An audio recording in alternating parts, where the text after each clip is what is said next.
The excitement in the Johnson household was impossible to miss that morning. Their daughter had just graduated from one of the top law schools in Chicago, and they were going to celebrate at La Blanque, the fanciest French restaurant downtown. Everyone had been looking forward to this dinner for weeks. Dad was especially proud. As one of the city's most respected heart doctors, he wanted to give his daughter the celebration she deserved. He'd heard about La Blanche from his hospital colleagues, the amazing food, the perfect service, the beautiful view of the city lights. It had taken him 3 tries just to get through their busy reservation line, but he'd managed to book a table for 4 right by the window. Mom spent the afternoon getting ready, picking out her favorite blue dress that she saved for special occasions. She'd even bought a new pearl necklace just for this dinner. Their son, the baby of the family, kept teasing his big sister about how she'd better not talk about law books at dinner. "It's a celebration, not a lecture," he joked, ducking as she playfully threw a cushion at him. The star of the evening was practically glowing. She couldn't believe she'd actually done it, graduated with honors, landed her dream job at a civil rights law firm, and made her parents proud. She stood in front of her mirror, smoothing down her new dress. It was cream-colored and elegant, exactly what you'd expect a young lawyer to wear. Her mother had helped her pick it out, both of them agreeing it was perfect for such a special night. The family had been through so much together. Dad working long hours at the hospital to put both kids through college. Mom juggling her paralegal work while still making it to every school event. Their son somehow managing to film everything important on his phone, saying he was documenting family history for his journalism classes. And now, finally, they had something amazing to celebrate. As they got ready to leave, Dad checked his phone one more time. Reservation confirmation email, check. Directions to the restaurant, check. Weather forecast, perfect, check.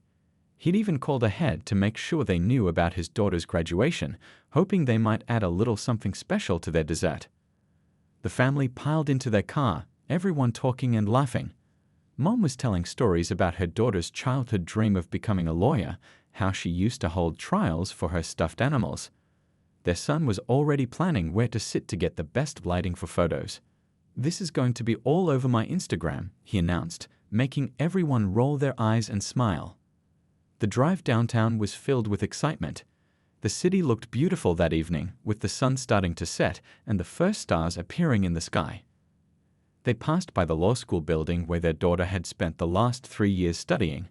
"Remember all those late nights in the library?"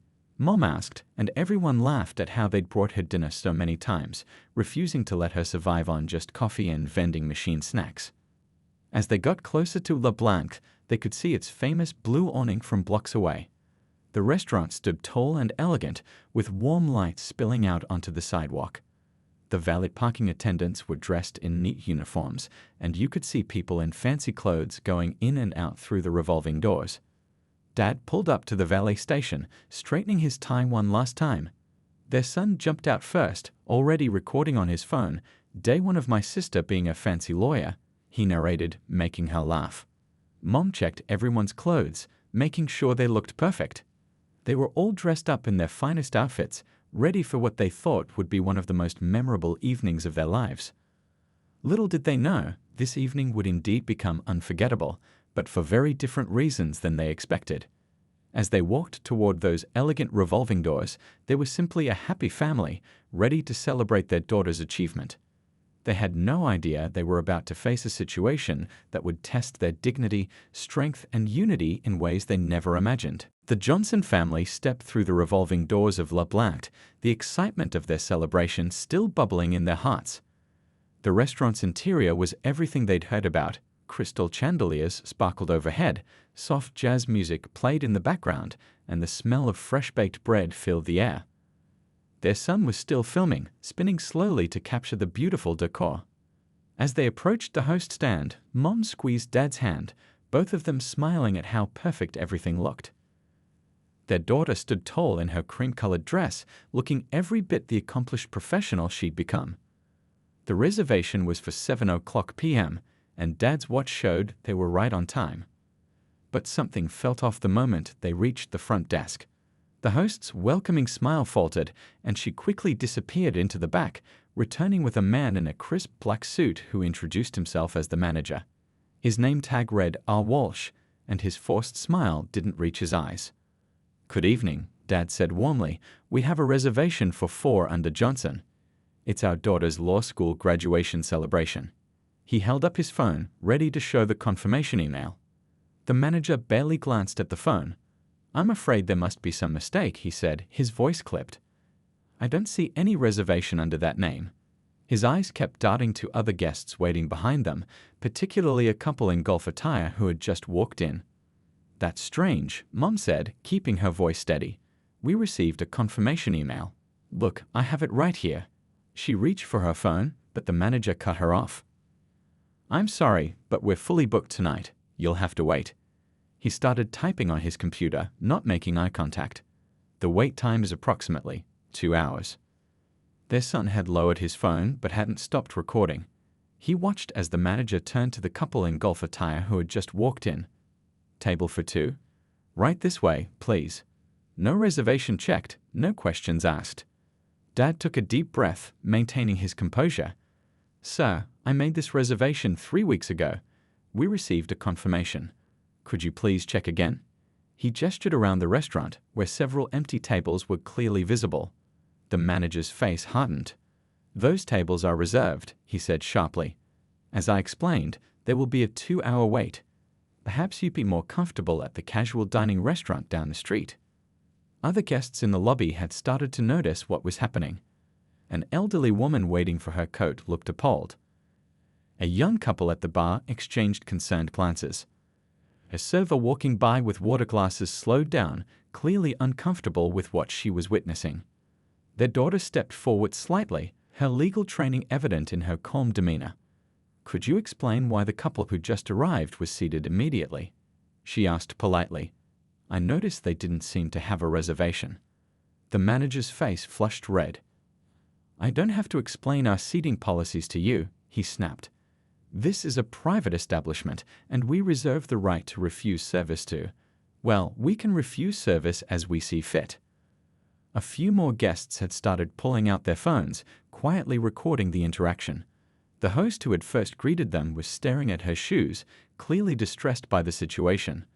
Through the kitchen doors, several staff members could be seen watching the scene unfold, their faces showing a mix of shame and helplessness. Mom placed a gentle hand on Dad's arm, feeling his tension.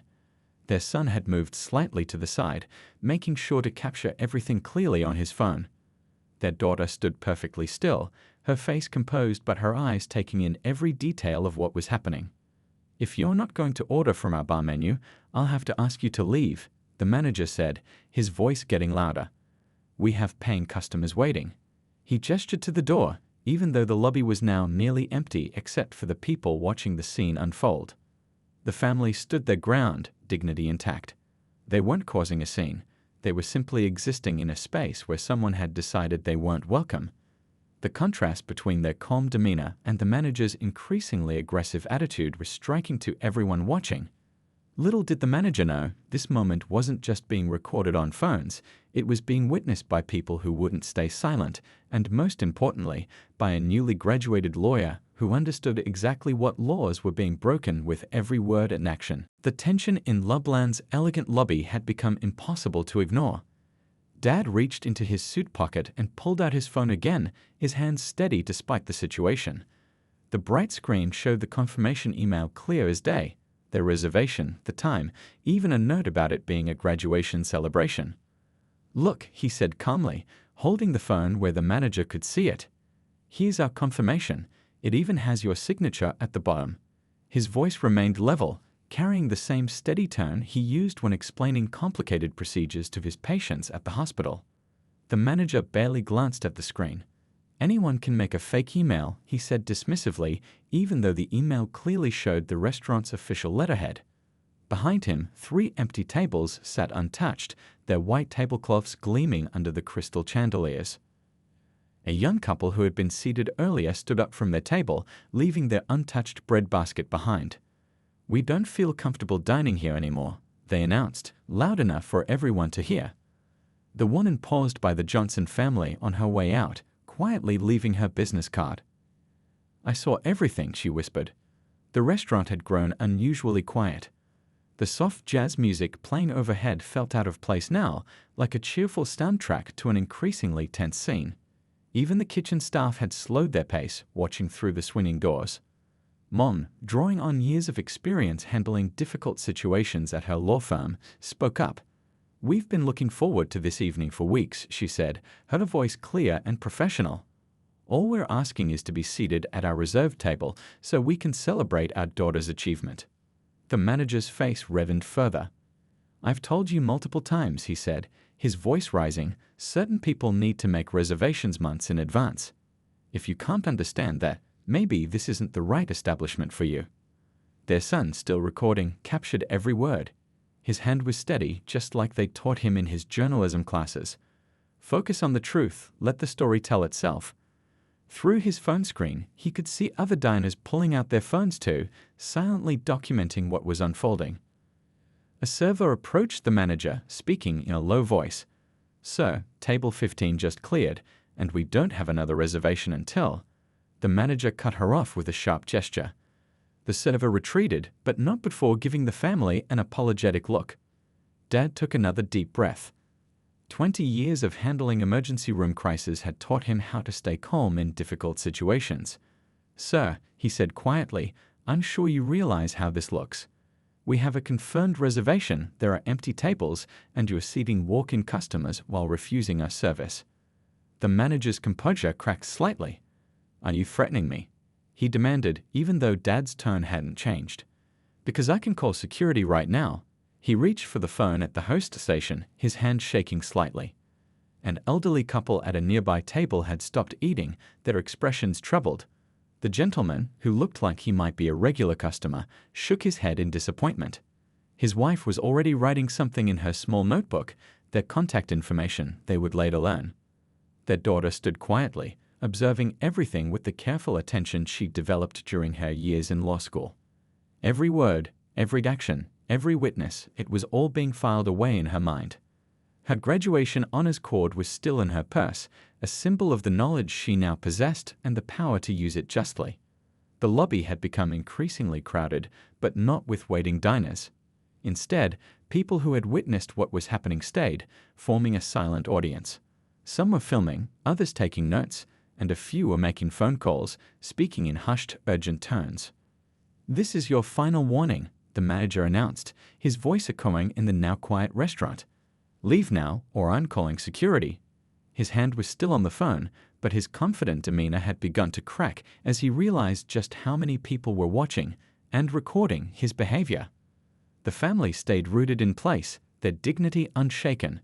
They weren't causing a scene or raising their voices. They were simply standing their ground, asking to be treated with the basic respect any customer deserved.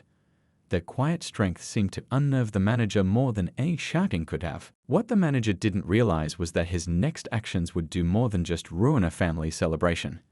They would become evidence in a case that would change not just LeBlanc, but the entire restaurant industry in their city. And standing right in front of him was the exact wrong person to discriminate against, a newly graduated lawyer who specialized in civil rights, witnessing everything with trained eyes. The daughter had been watching everything unfold with careful attention, her mind working through each detail like she'd been trained to do in law school. Now, as the manager threatened to call security, she stepped forward, adjusting her graduation pin that still sat perfectly on her cream-colored dress. "Before you make that call," she said, her voice carrying the quiet confidence of someone who knew exactly what she was talking about, "I think we should discuss the legal implications of your actions tonight." The lobby fell even quieter, if that was possible. The manager's hand froze on the phone. He looked at her with a mixture of surprise and dismissal. "Legal implications?" he scoffed, but there was a slight waver in his voice. "What are you supposed to be, some kind of lawyer?" A small smile crossed her face. "Actually, yes," she replied calmly. "I just graduated from the top civil rights program in the state. Would you like me to explain exactly which laws you're violating right now?" She reached into her purse and pulled out her law school graduation honors certificate, which she'd brought to show her favorite aunt after dinner. Their son zoomed in with his phone camera, capturing the moment the manager's face changed. Around them, several diners had stopped pretending to eat, openly watching now. One man in a business suit was nodding approvingly, clearly understanding the significance of what was happening. First, she continued, her voice clear and professional, there's the matter of public accommodation laws. She began counting points on her fingers, just like she'd done during her final law school presentations. Then there's the clear violation of civil rights statutes, discriminatory application of business policies, and what appears to be a pattern of selective service denial. The manager's face had gone from red to pale. A server nearby dropped a water glass, but nobody even turned to look. The sound of phones recording seemed to grow louder in the quiet room. We have multiple witnesses, she went on, gesturing to the crowd that had gathered, video evidence from several angles, and a paper trail of our confirmed reservation. Would you like me to continue? Her tone wasn't threatening. It was simply matter of fact, the voice of someone who knew the law and wasn't afraid to use it. Her father watched with quiet pride. This was his little girl, who used to hold pretend court sessions with her stuffed animals. Now here she was, standing up not just for her family, but for what was right. Her mother reached for her husband's hand, squeezing it gently. The manager tried to regain his composure. This is private property, he stammered, but the confidence had drained from his voice. We have the right to operate in accordance with the law, she finished for him, which includes not discriminating against customers based on protected characteristics. She pulled out her business card from her new civil rights firm. I'd be happy to provide you with the relevant case law. I have quite a few examples memorized from my recent bar exam studies. A woman sitting at the bar stood up. I'm a reporter for the city paper, she announced. Would you be willing to discuss this incident for a story? Several other people had their phones out, some clearly typing emails or messages. The situation was growing beyond the manager's control with each passing second. The daughter turned to address the reporter professionally, her law school training evident in every word. I'll be happy to discuss this incident in detail, including the broader pattern of discrimination it represents. These aren't isolated incidents, and it's time for systematic change. Their son, still filming, captured the moment when one of the senior servers approached the manager and whispered something urgently in his ear. Probably something about calling the corporate office, given how the manager's face turned even paler. The family stood together, a picture of dignity and strength. The daughter's law school graduation tassel swayed slightly from where she'd pinned it to her purse, a symbol of the knowledge and power she now wielded. The manager was learning the hard way that he'd picked the wrong family to discriminate against. What had started as a simple dinner celebration was turning into something much bigger. The witnesses who had gathered, the photos and videos being taken, the reporter taking notes, it was all becoming evidence. Evidence that would soon be part of a case that would send ripples through the entire restaurant industry. The next words out of the manager's mouth would determine a lot of things: the immediate future of their evening, the long-term future of his career, and ultimately, the way this restaurant and others would treat their customers from now on. And every person in that lobby knew they were watching something important unfold. While their daughter kept the manager's attention with her legal knowledge, a remarkable thing was happening throughout the restaurant. People weren't just watching anymore, they were taking action. Their son, still recording steadily on his phone, noticed how the whole scene had transformed into something like a well-organized documentation effort. I heard everything from the start, said a businessman, walking up to Mom with his card in hand. Been coming here for 15 years. Never saw anything like this, but I've heard rumors. He wrote his phone number on the back of the card, adding the time and date underneath. Mom, drawing on her years of paralegal experience, had pulled out her small notebook. Her hands were steady as she wrote down names, contact information, and quick notes about what each person had witnessed. Her neat handwriting filled page after page, each detail potentially crucial for what was to come. A young couple who had been sitting at the bar approached next. We took photos of the empty tables when you first arrived, the woman said quietly. And we have screenshots of today's online booking system showing available reservations. She pulled up her phone, showing Mom the time-stamped pictures. Their son had learned about documentary filming in his journalism classes, but this was different. This was real. He made sure to capture the empty tables, the manager's name tag, the reservation confirmation on Dad's phone, and most importantly, the faces of people who were willing to stand up for what was right. "Check the security cameras," called out one of the servers who had been watching everything. "They'll show how other people were seated right away." She looked nervous but determined as she added, "I've seen this happen before. I can tell you about other incidents." The manager shot her a sharp look, but she stood her ground.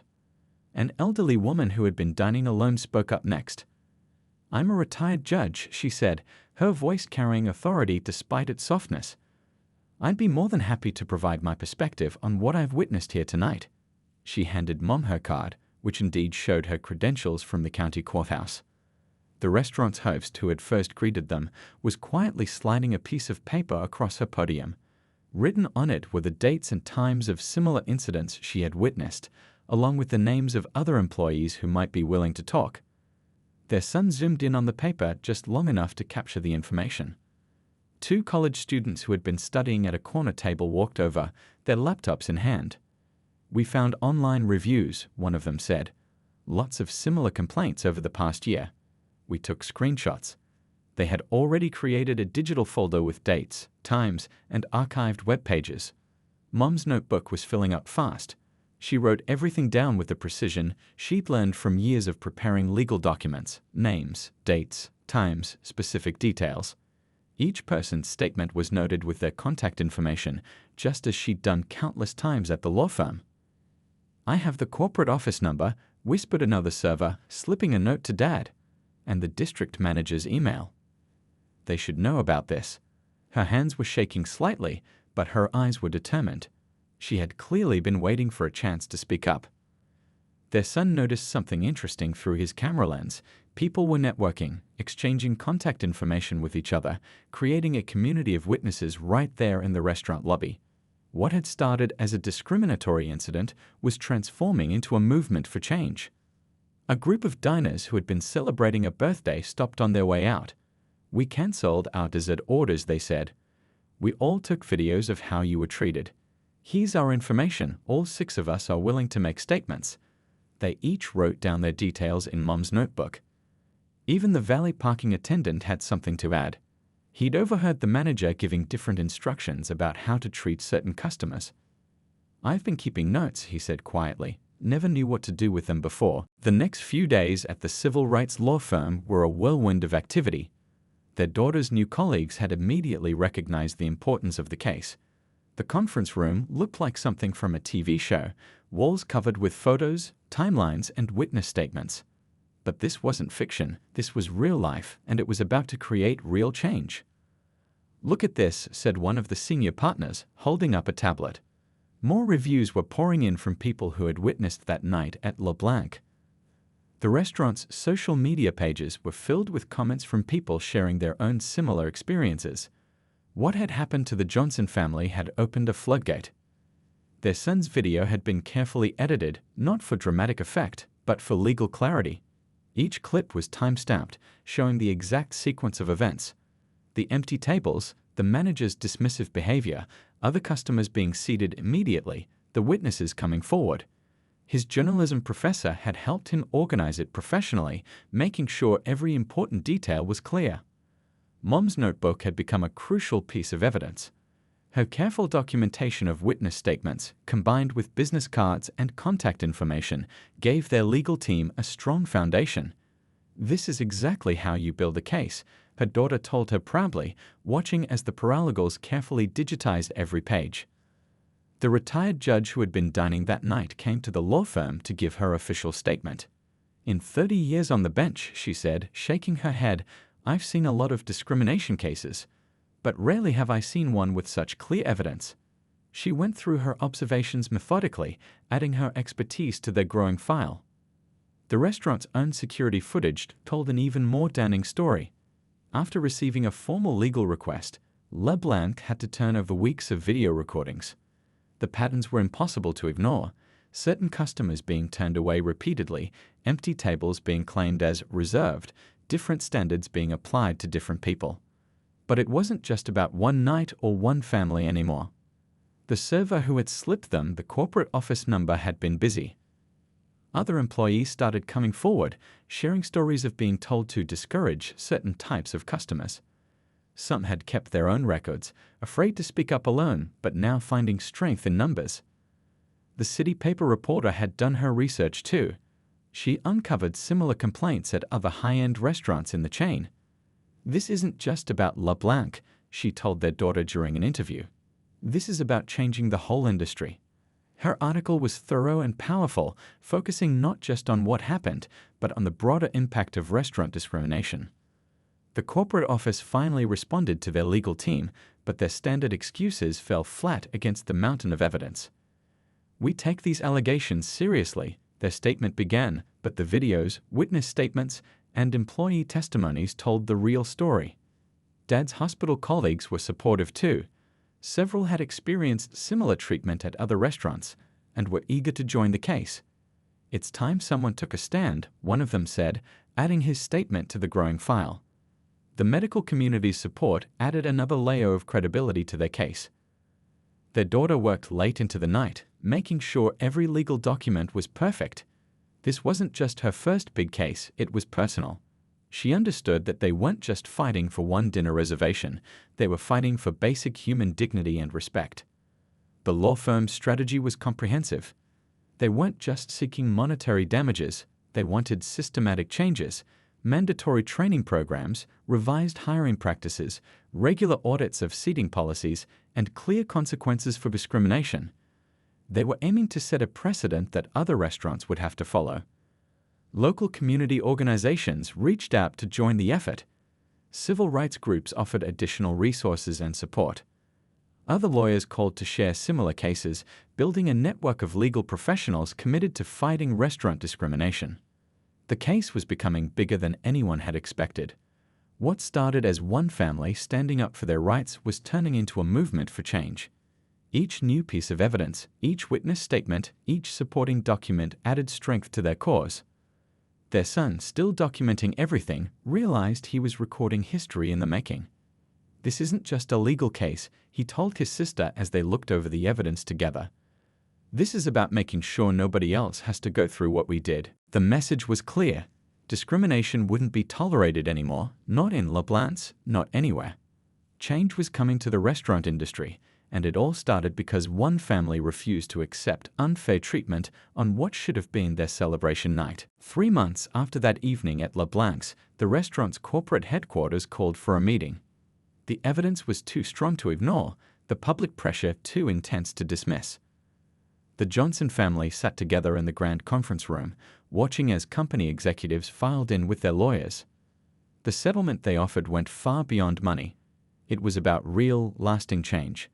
The company agreed to completely overhaul their policies, not just at LeBlanc's, but at all their restaurants nationwide.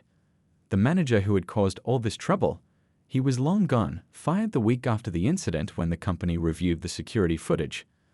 "We want to set an example for the entire industry," the CEO announced, looking directly at the family. His words carried the weight of genuine commitment. "What happened to your family won't happen to anyone else in our restaurants. Ever."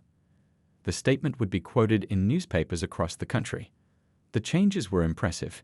Every employee would now go through detailed anti-discrimination training. The hiring process was reformed to build diverse teams at all levels. Regular audits would check for any signs of unfair treatment. Most importantly, there would be clear ways for customers and employees to report problems. But the family wanted to do more than just change one restaurant chain. They had a bigger vision. What about all the other families who can't fight back? Mom had asked during one of their discussions. That's when they had their best idea yet. They used most of the settlement money to create something new, the Restaurant Fairness Fund. It would help other people who faced similar discrimination fight their cases in court. Their daughter's law firm agreed to handle these cases at reduced rates, making sure justice was available to everyone, not just those who could afford expensive lawyers.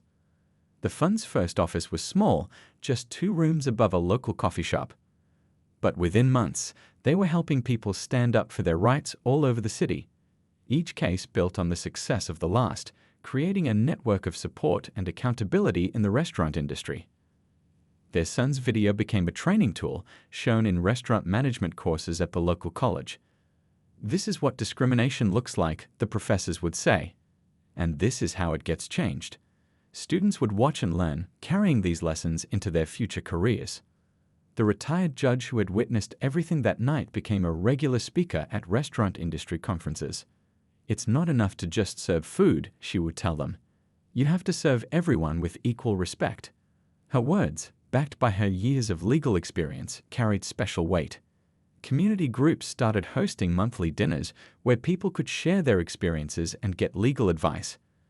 These gatherings, initially small, grew into powerful networking events where restaurant owners, employees, and customers could talk openly about making dining out fair for everyone. Dad's Hospital started a new tradition too. Their staff meetings now included regular discussions about civil rights and standing up against discrimination. If we see something wrong, he would tell his medical students, "We have a responsibility to fix it." The server who had first spoken up against the manager? She was now managing her own restaurant, running it with the fairness and respect she had wished for at LeBlanc.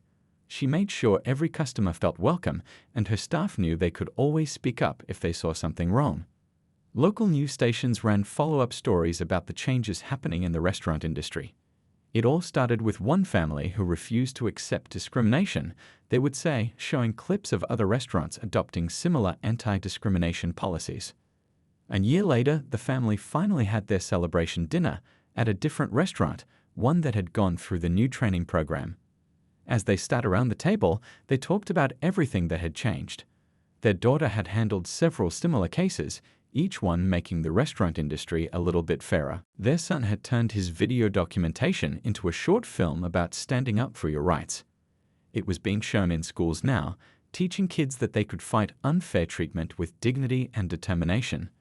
Sometimes the best way to handle discrimination, he would tell students, is to shine a light on it. The Restaurant Fairness Fund kept growing. Other lawyers volunteered their time. Restaurant workers came forward with their stories. More businesses started changing their policies before they got into trouble. Slowly but surely, dining out was becoming what it should have been all along, a pleasure everyone could enjoy equally. Looking back, that terrible night at LeBlanc had turned into something powerful. It wasn't just about one family anymore. It was about everyone who had ever been treated unfairly, everyone who had been told they didn't belong. The Johnson family had shown that standing up for what's right, with dignity and determination, could create changes that would last for years to come.